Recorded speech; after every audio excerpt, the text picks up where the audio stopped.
राजनीति भी क्या क्या रंग दिखाती है। पहली बार के एमएलए भजनलाल राजस्थान के मुख्यमंत्री बन के शपथ ले ली।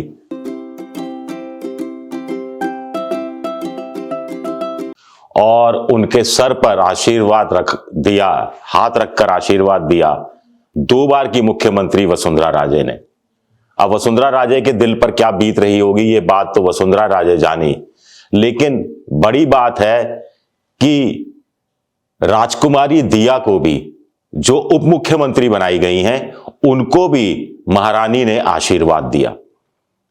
जब महारानी मंच पर मौजूद थी शपथ ग्रहण समारोह के दौरान, और जब राजकुमारी दिया का नाम पुकारा गया, तो भीड़ ने जिस ढंग से राजकुमारी दिया को लेकर तालियां बजाई या उनको प्रोत्साहित किया, उससे महारानी को खुशी भी हुई होगी, शायद दुख भी हुआ होगा। खुशी इस बात की हुई होगी कि 2013 में खुद महारानी वसुंधरा राजे राजकुमारी दिया को राजनीति में लेकर आई थी। आप में से कम लोगों को शायद ये पता हो।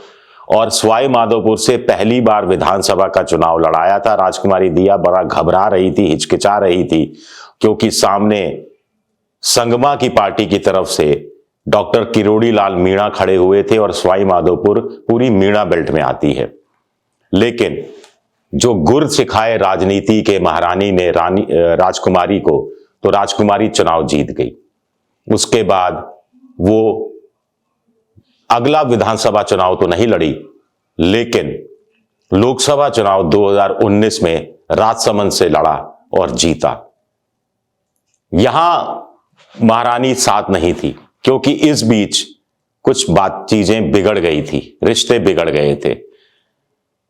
राजकुमारी दिया का जयपुर में जो राजमहल पैलेस होटल है, उसकी बाउंड्री वॉल को लेकर कोई झगड़ा हो गया था, और मुख्यमंत्री उस समय वसुंधरा राजे थी। राजकुमारी दिया की मां महारानी पद्मिनी देवी ने भी गुहार की, फोन किया, लेकिन कुछ रियायत जो कुछ मिलनी चाहिए थी सरकार की तरफ से, वो मिला नहीं, तो मन खट्टा हो गया।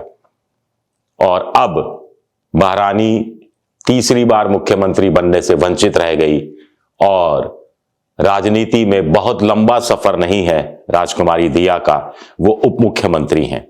माना जा रहा है कोई अच्छा मंत्रालय दिया जाएगा। कुछ लोग तो कह रहे हैं कि गृह मंत्रालय दिया जा सकता है, क्योंकि बीजेपी पूरा 5 साल अशोक गहलोत की सरकार को लॉ एंड ऑर्डर के मुद्दे पर, महिलाओं के साथ हो रहे अत्याचार के मुद्दों पर घेरती रही है, और अब एक महिला को अगर गृह मंत्री बना दिया तो बड़ा पॉजिटिव मैसेज दलित बहनों में, आदिवासी बहनों में, ओबीसी महिलाओं में जाएगा, और उनका थोड़ा सा उत्साह जगेगा। वो थाने शिकायत करने आसानी से आ सकेंगी कि भाई गृह मंत्री तो एक महिला है, महिला की नहीं सुनेगी तो महिला किसकी सुनेगी।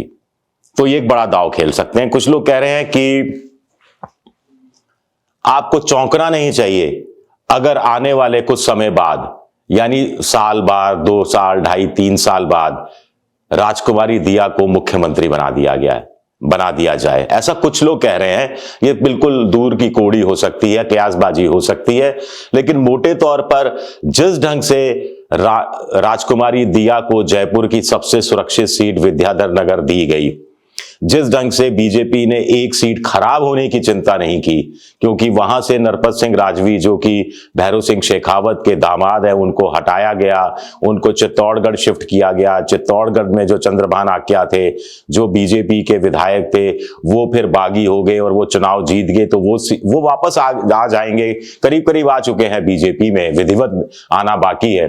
लेकिन इतना बड़ा चांस तो लिया, जोखिम तो लिया। किस लिए लिया? क्योंकि साफ था कि राजकुमारी दिया को बड़ा पद देना है, बड़ी जिम्मेदारी सौंपनी है, और भविष्य के लिए महारानी के विकल्प के रूप में तैयार करना है। तो आज महारानी को आशीर्वाद देना पड़ा राजकुमारी को। इसी तरह मुख्यमंत्री भजनलाल शर्मा को भी आशीर्वाद देना पड़ा। तो राजनीति अलग अलग रंग दिखाती है, हमें ये चीज नहीं भूलनी चाहिए। और साथ ही साथ अब चुनौतियां भजनलाल शर्मा के सामने बहुत हैं। सबसे बड़ी चुनौती भजनलाल शर्मा के लिए खुद भजनलाल शर्मा है, क्योंकि वो अंडरडॉग बताए जा रहे हैं। उनकी परफॉर्मेंस को लेकर बहुत सारे सवाल उठाए जा रहे हैं। हालांकि मैं इन चीजों को नहीं मानता। जब तक जिसको आजमाओगे नहीं तब तक पता नहीं लगता। और कम से कम 8-10 महीने तो कम से कम भजनलाल शर्मा ने मुख्यमंत्री को देने ही होंगे ताकि उनका मूल्यांकन किया जा सके। लेकिन उनकी चुनौती खुद से है, क्योंकि उनको साबित करना है।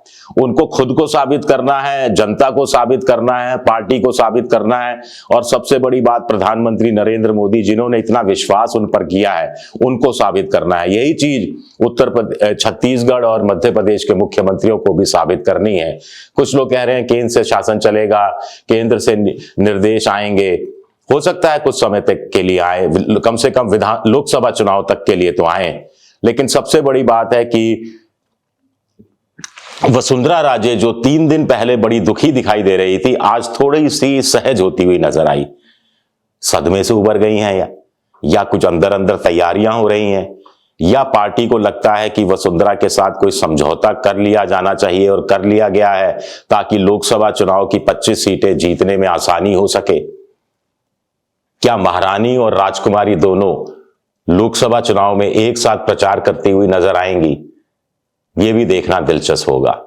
शुक्रिया मेरा ये वीडियो देखने के लिए। पसंद आए तो लाइक कीजिए, सब्सक्राइब कीजिए, शेयर कीजिए और बेल जैसी आकृति, घंटी जैसी आकृति दबा दीजिए ताकि नया वीडियो आए तो तत्काल आपको जानकारी मिल जाए।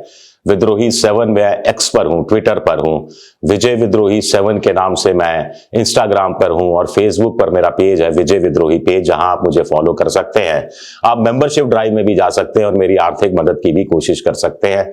लेकिन लाइक, शेयर, सब्सक्राइब ये भूलिएगा मत। शुक्रिया।